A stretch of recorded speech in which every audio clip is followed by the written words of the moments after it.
was our first internal Strive webinar, so we're all quite excited to have a slightly different format. And what we wanted to do is to have a discussion that's linked to us developing our slide decks for each of our working groups, but also linked to some of our main structural drivers that different bodies of work are focusing on.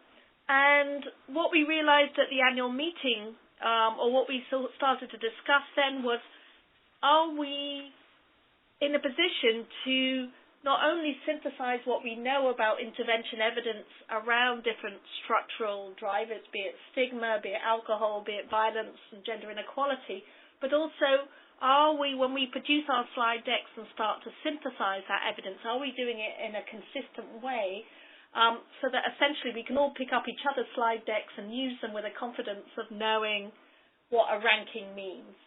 And more broadly, having a ranking that also relates to rankings that are used by other people. So following that annual meeting, what we agreed was that a few of us would discuss a bit what might be the approach to that ranking of evidence, and in this case we're really sort of thinking about intervention evidence and the evidence coming from quantitative studies versus qualitative studies.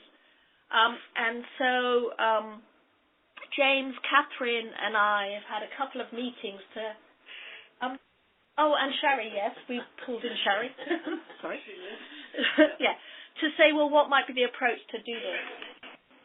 And based on that discussion, what we decided is what would be a good approach is, let's just take the approach that Shari and James developed, cascade, and copy it.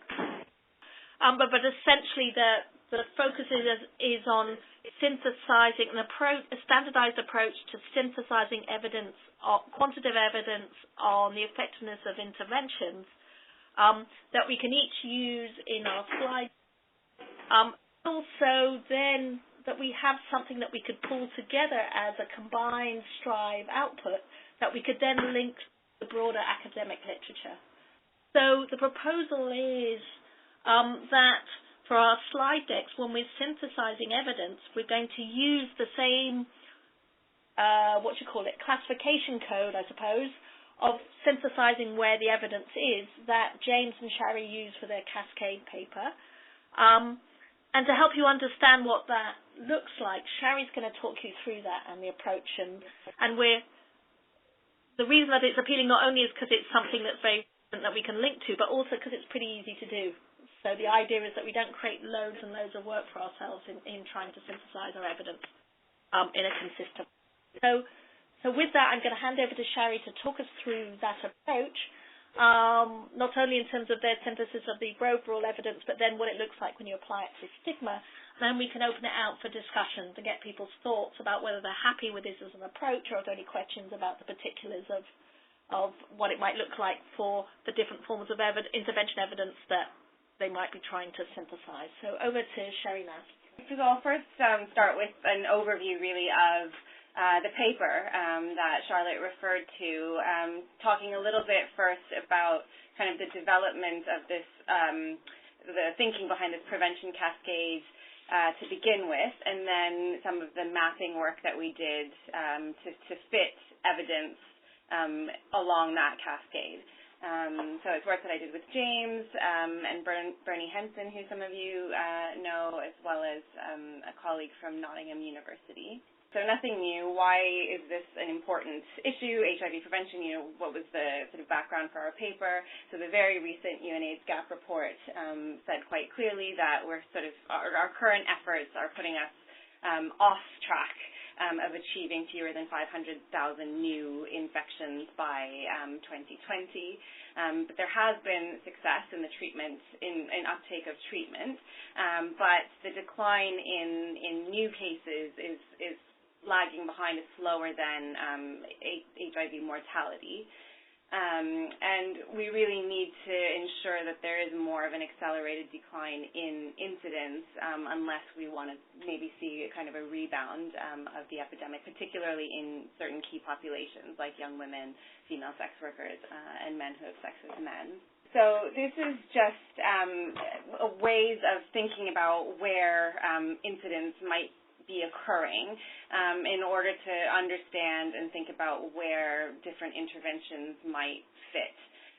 So we can kind of think on a more basic level about sort of outbreak, what's the pathogen, where is it occurring, how is it being transmitted. We can do modeling to look at transmission, duration of transmission, and how it kind of looks across populations. We can think about the different populations that it might affect. Is it sort of a generalized epidemic, a concentrated epidemic, what sort of level it's working at. Thinking about kind of behaviors, norms, attitudes, skills that might feed into the way that the disease is transmitted and affects different populations. And then, sort of the bigger, maybe more strivey issues like gender, inequality, and that's when we sort of think about structural determinants that can come in as well.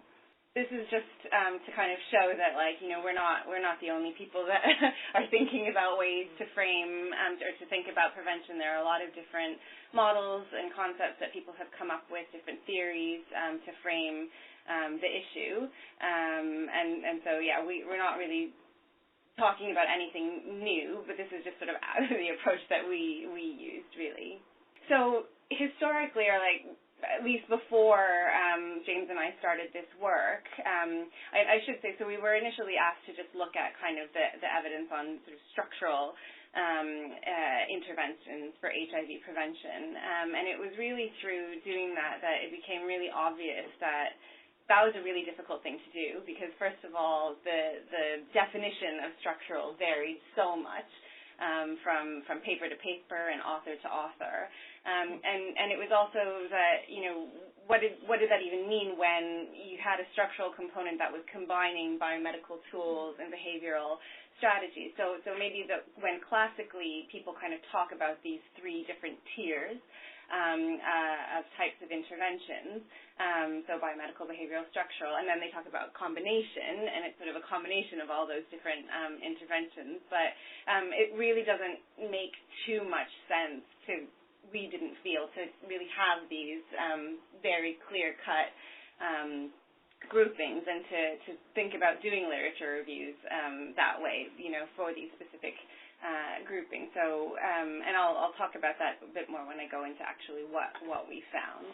Basically, knowing what we know and what we know about prevention, maybe the interventions that we know in the literature and the thinking that we have to date doesn't really fit with the current environment that we're in for HIV prevention, because we're talking more and more about complex situations, complex interventions, complex populations where there isn't kind of a one-size-fits-all thing.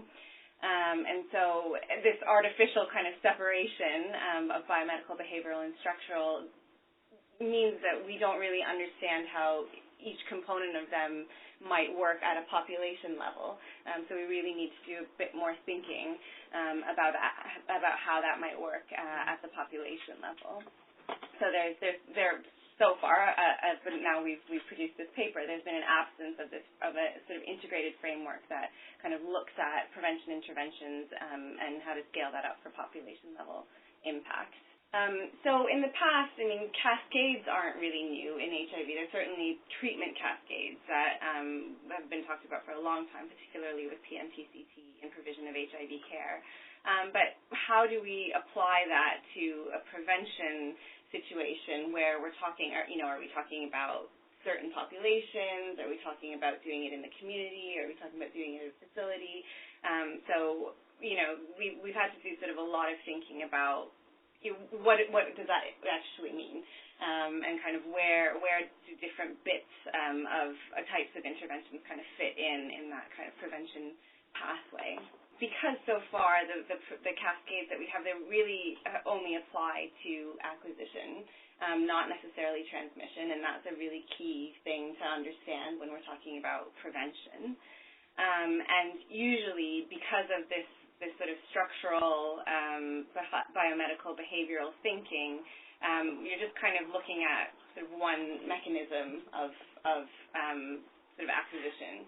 And so we're losing kind of what's going on at a more complex level. So yeah, we're not really able to show or to kind of think about combined protection of specific interventions. So kind of with all of that in mind, James and I were sort of tasked with thinking about how we might fit the current prevention literature into a cascade.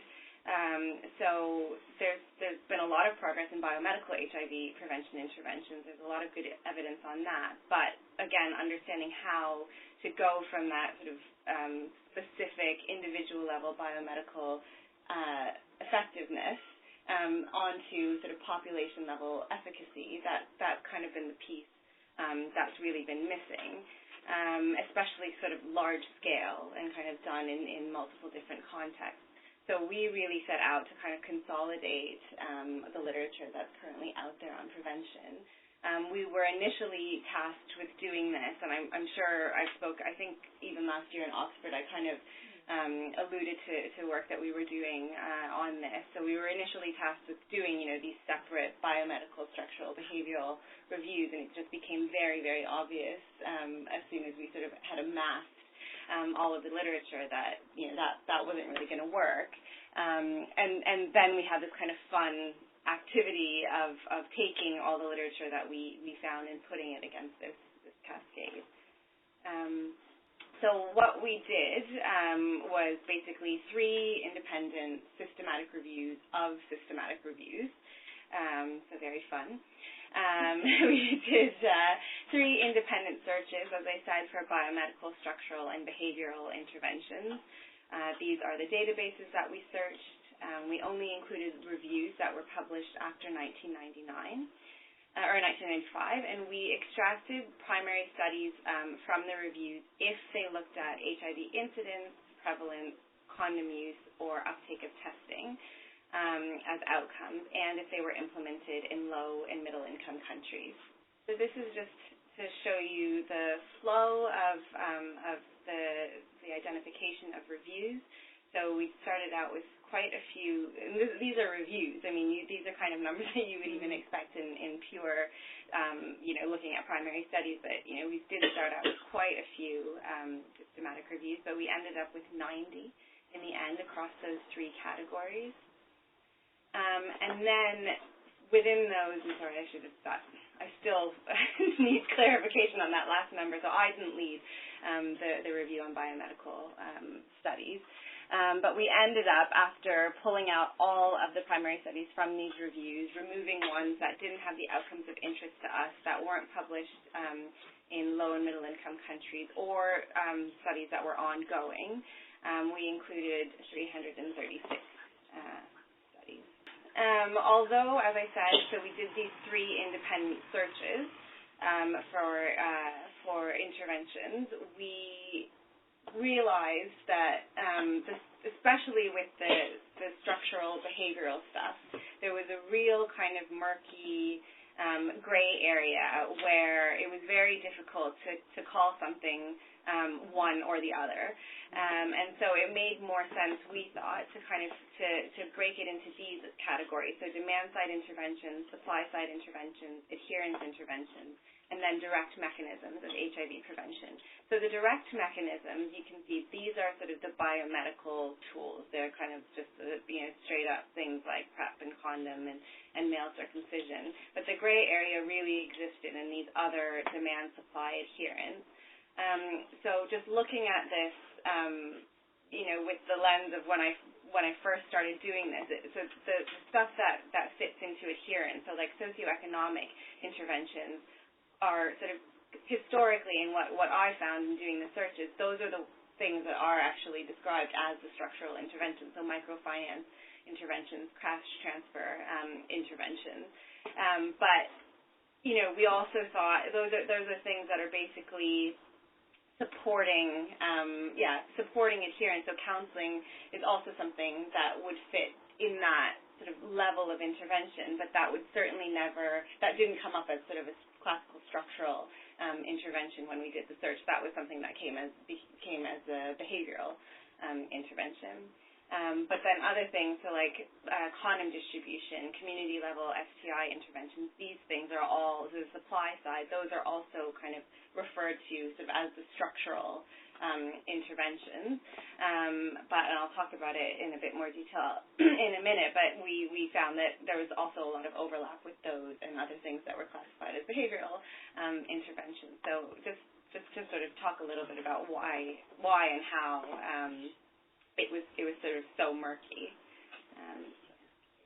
So this is, if you've read our Lancet paper, this is essentially how the reviews that we identified and the primary studies that we identified fit in with this cascade. So you can see that, there were 29 reviews that looked at the direct mechanisms and 98 primary studies in total. The majority of studies and reviews were also on the demand-focused interventions. And these were the ones that were obviously most commonly reported. So, and for the direct mechanisms, most commonly studied in using randomized control trials. So there, again, as I said before, a lot of evidence about how these things work at the individual level and demonstrating effectiveness. So what we didn't find, so I just want to say, so direct mechanisms, so PrEP, condoms, STI reduction, microbicide, vaccines, what we didn't look for in this review, I don't even know if we didn't specifically look for it, didn't come up in doing our searches, but we would also classify things like abstinence and zero sorting as sort of a direct mechanism, if you can think about it that way. It's sort of, at one point we're calling them products, but obviously abstinence isn't a product, but it's kind of that, but so, yeah, exactly. And then in terms of demand-focused interventions, these are things basically to, increase the demand for a direct mechanism. So that might mean increasing the demand for abstinence, for example. So using sort of information, education, communication approaches, very often focused on youth and sort of delivered in schools, or peer-based approaches. So there was quite a bit of literature there. And then the supply structural type interventions, like actually giving people condoms, giving people clean needles, making family planning and HIV, STI services more available within routine care settings. And then the use interventions, the ones that are actually getting people to use things and adhere to those things. So these are things like cash transfers. So, come to school and, get a uniform and stay in school and keeping girls in school might be, so bear with me, so like that might sort of increase the use of abstinence if, we were going to use that kind of as an example to kind of look at how that's all linked. So just some, clearer examples of the types of interventions we mean under these different categories. So direct mechanisms, things like circumcision and PrEP. Overall, we found, as I said, there's a lot of RCTs here. That's where the majority of the RCTs were. There's strong evidence for male circumcision, that there's a decreased risk of HIV acquisition, varying evidence on PrEP as well, but fairly good evidence across different populations. So again, supply-side interventions are things like condom distributions, clean needles, community mobilization also fits in here. So for condom distribution, so an intervention here might be something like 100% condoms.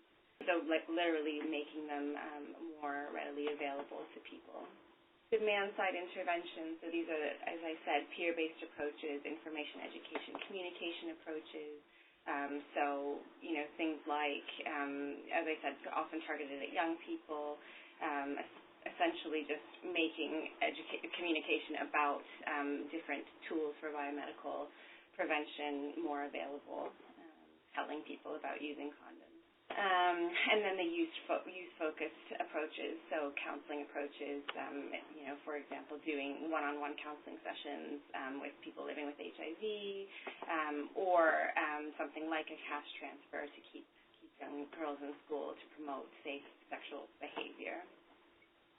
So when it came to, and I think this is maybe the more exciting part for this discussion, when it came to actually So you'll see in those previous slides, sometimes I said strong evidence, moderate evidence. When it came to actually thinking about what that meant, that's when we pulled on actually a tool that was really developed by Sue Mabitsenge and David Ross in their systematic review of reviews that they did on HIV prevention in adolescents. I've heard methods like this in the past, and whoever else has done systematic reviews here referred to sometimes as vote counting, because you're sort of it's quite crude, the way that we're doing it, but I did find this very useful, and I think it does make sense to use something like that for the type of evidence that we're talking about. And so, for example, basically in this review, what we did was we first rated the quality of the evidence, and again, that's sort of a crude term for what we did, because we didn't really go through each individual primary study and look at the methods that they used, but we sort of counted the number of randomized controlled trials and counted the number of observational studies, and gave sort of within these categories, we gave that body of evidence a letter ranking, so A, B, or C, for the quality of the evidence. So high quality evidence being an A, so this is if it had 3 or more RCTs in that category. A B is if it had 1 to 2, and a C is if it didn't have any and it was only observational studies. What about quasi-experimental? So that would have gone, so for our purposes, it wasn't an RCT, so it just went in the not an RCT category. So that was the sort of the first ranking, A, B, or C. But then we also looked at, again, it's a bit of a crude way of saying it, the evidence of effectiveness, because we really just looked at whether or not the findings of a particular study supported the intervention or not. So was there a positive outcome or not? So a consistent showing effectiveness would have gotten a 1. So for example, if you had, for medical male circumcision, say we had 7 studies, all RCTs, all of them showed positive effects, that would get an A1. If you had the same thing but only 2 RCTs but consistently showing effectiveness, it would be a B1, and then no RCTs would be a C1. And then if most of the studies showed effectiveness, it would get a 2. If it was mixed, it would get a 3. And then if it was consistent, ineffective, or harmful results, it would get a 4. So these are just how the examples basically of how this applies across our different categories. So you can see, so for the direct mechanisms, the only outcome that was measured here was incidence, makes sense.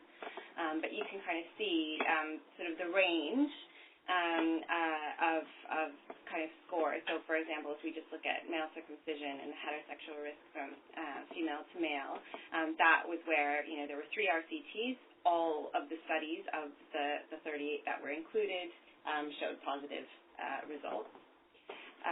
But then looking at STI treatment at the individual level, there were all 7 RCTs, but there was just no evidence of an effect in the interventions that we looked at, so it would have gotten an A4. So then when we got into sort of our murkier examples, then you see a little bit more in terms of the different outcomes. But to note, you'll see, and if you read the paper, you'll see that most of the outcomes is reported condom use. So that's sort of a tricky thing that we grappled with our review. But you can really see the range. You can see that there are very few A's here, because these are types of interventions that are quite difficult to measure using experimental design. Again, same thing here. If you look at this table in full, I'm just going to go through them so you can see. If you look at the table in full in the actual Lancet publication, it's a really nice mapping exercise, really, and it really shows you where the evidence is, and you'll see it really, really clearly that there's very little looking at sort of biomedical or biological HIV outcomes for a lot of these more structural approaches, and a lot of it is reported condom use. So without going, again, too much onto this, these were sort of discussion points that came out of our review. So there is evidence from a lot of studies using RCT designs that support the efficacy of these direct mechanisms, and some evidence that supply-side interventions support their use. So condoms work, and then giving people condoms seems to work. But these sort of other demand supply use type of interventions are really essential for ensuring that the biomedical tools achieve that population level impact. And it's really a combination of interventions that we really need in order to sort of scale up its current effectiveness. So we have the tools that work. We kind of know what works at the individual level, so we need to scale that up at the population level. And we did find that using this HIV prevention cascade was really helpful, and kind of mapping the evidence across that cascade was really helpful. But, as always, more systematic reviews that explore the current evidence in line with this cascade, so actual reviews and not using the review methodology, should be conducted really to understand what works for whom and under what circumstances. So that's kind of whistle-stop of what we did. So, and apologies again, Charlie, because we met a few weeks back, and I had done this. So, Anne, I used your systematic review to kind of apply the Mavid-Zenge framework to the interventions that you identified. So I broke this down first at looking at different subpopulations, and then I did it based on the types of interventions and that you listed specifically. So first I kind of looked at population level, and this is just sort of pulled apart from the tables that I did, because the only outcome here is stigma reduction.